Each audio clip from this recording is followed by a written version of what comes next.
Today we're gonna do tech and contingency. So that's where they inspect the car, make sure everything is up to spec and up to the rule book, and we get a cool sticker, and then we get to party. It's gonna be fun. I think.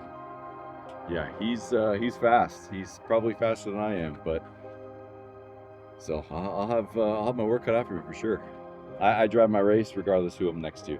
At the Mint 2 years ago, he and I ended up going off the line side by side, and we diced it out. Like, I wasn't letting him go, he wasn't letting me go, and he got me in the last turn, and was in the desert before I was, and he just checked out.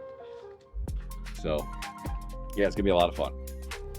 King of the Hammers has some different rules compared to the series that we do run. This is the only race that we run in the Ultra 4 USAC series, so they have some different rules that they have for some seatbelt safety. So a couple of the seatbelts didn't meet their requirements as far as like the looping from the clip to the adjuster clip up to the part where it clips in itself. So we're just having to go through and adjust the clips, but the only way to do that is to drop the skid plate to get where the clips are.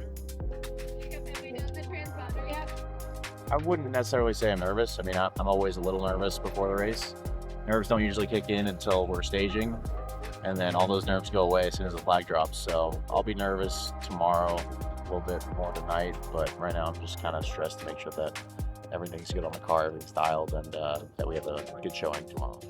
So we just got done with tech, brought the car back to the booth.